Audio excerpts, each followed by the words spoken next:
When it comes to IELTS Writing Task 2, the biggest mistake students make is approaching the topic, when in reality, your passage should answer the question asked. There are 4 major types of Writing Task 2 questions, so why would you try to solve them the same way?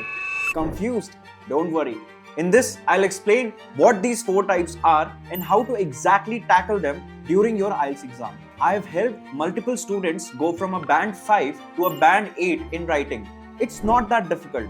With structured practice, I've seen students improve their band within 2 weeks. Once you understand what the examiner is looking for, once you learn how to structure your answers, how to spot essay types, and how to put your thoughts into writing clearly within the time limit, you start moving from band 5 to band 6.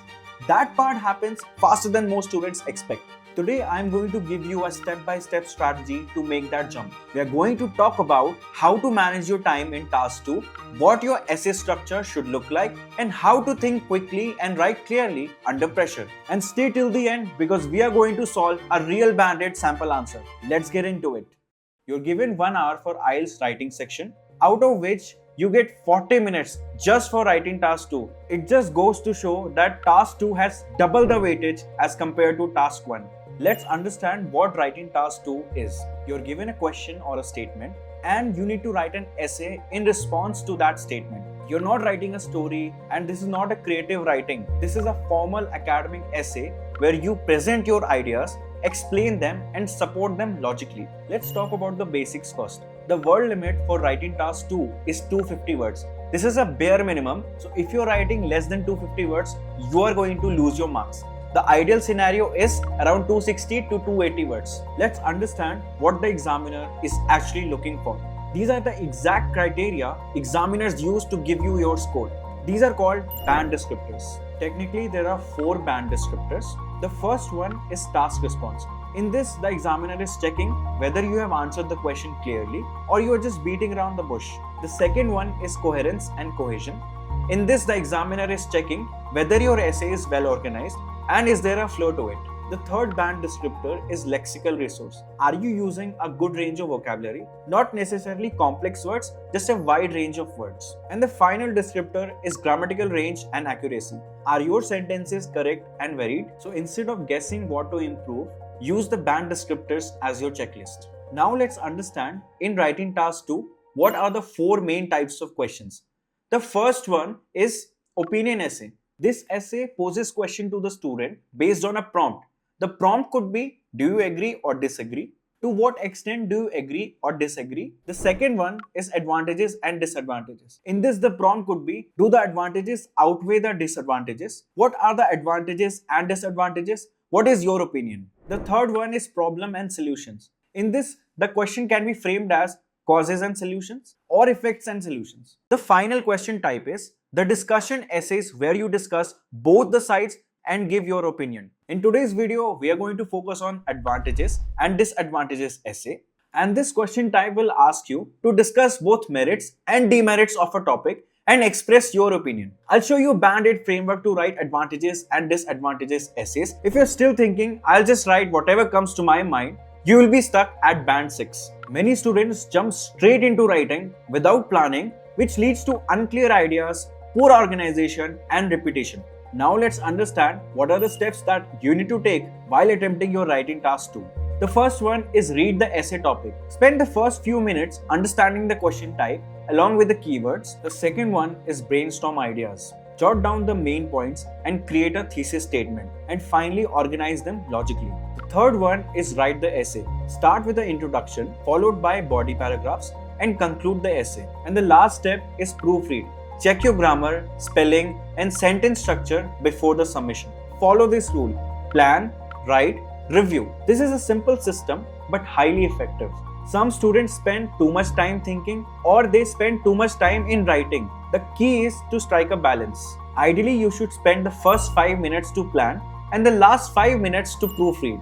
Now that you have understood how to manage your time in writing Task 2, let's look at how you are going to structure your writing. A band 8 has 4 paragraphs. The first one is your introduction. The second one is your body paragraph 1. The third one is body paragraph 2. And finally, your conclusion. Now we are going to see how these 4 paragraphs actually look like.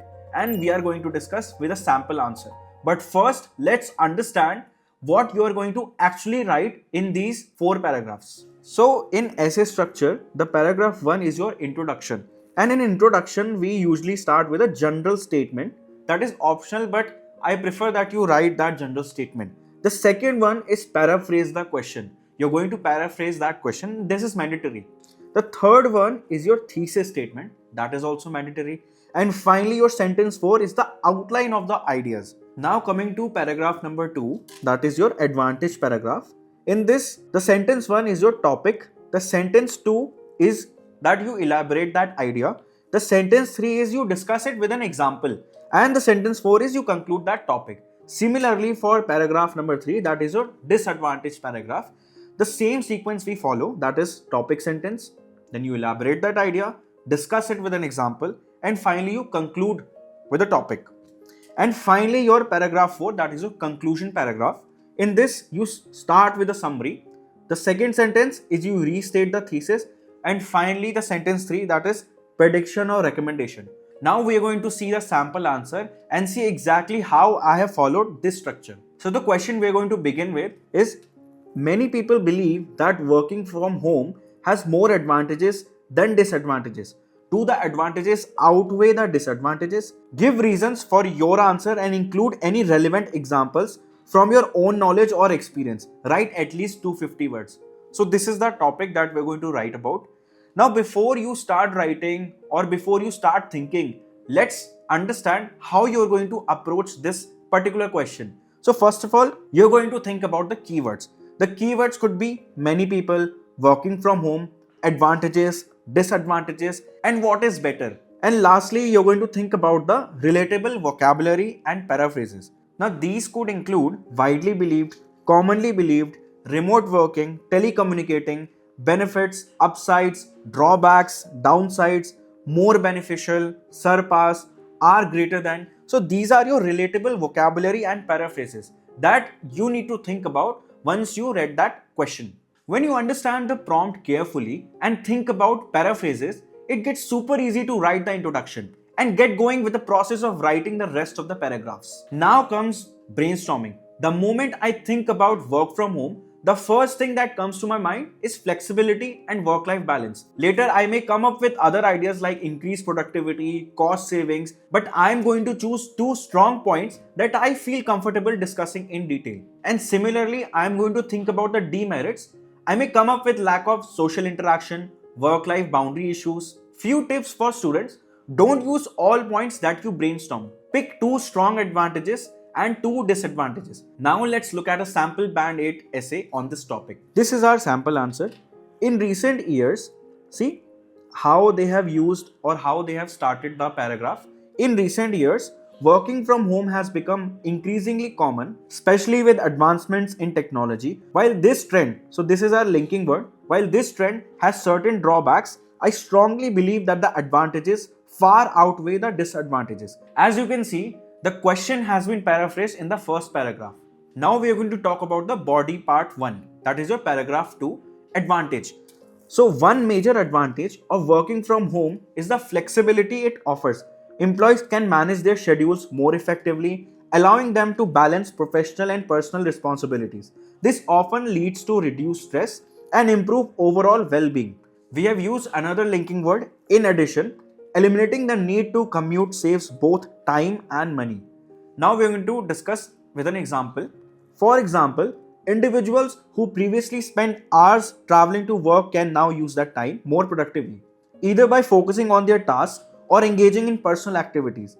As a result, again a linking word, as a result, many employees report higher levels of productivity and job satisfaction when working remotely. So this was a beautiful paragraph 1. Now coming to the paragraph 2. And remember that what we have brainstormed, we are just putting it out in writing. So it is very important that you brainstorm your ideas correctly. Now coming to body paragraph 2, and see, the first word we have used is however. How we have connected the paragraph 1 to paragraph 2.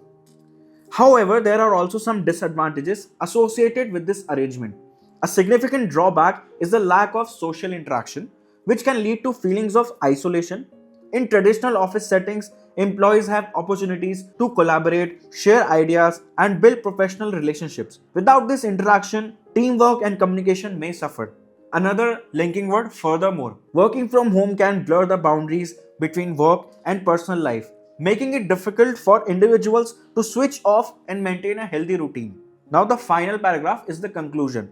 So, in conclusion, although working from home presents challenges such as isolation and work life imbalance, its benefits, particularly flexibility and increased productivity, are more significant. Therefore, another linking word, it can be considered a positive development overall. So, this was your sample answers. Now, let's discuss the common mistakes because of which many students struggle. The mistakes can range from various things: not stating your opinion properly, giving one side more focus, weak paragraph structure, using basic or repetitive vocabulary or phrases, frequent grammar mistakes, incorrect or excessive linking words, lastly spending too much time planning or not leaving time to proofread. Remember that IELTS is not testing fancy English, it tests your clarity, structure and logical thinking. And that's your complete roadmap to mastering IELTS Writing Task 2. Remember, it's not about using difficult words, it's about clear ideas, strong structure, and smart strategy. The golden rule is that quality matters more than quantity. If you follow what we covered today, identify the question type, plan your ideas, stick to a clear structure, you're already on your way to a band 7 or 8. If this video helped you, don't forget to like, subscribe and share it with someone preparing for IELTS. And comment writing below if you want more lessons on other essay question types. See you in the next video.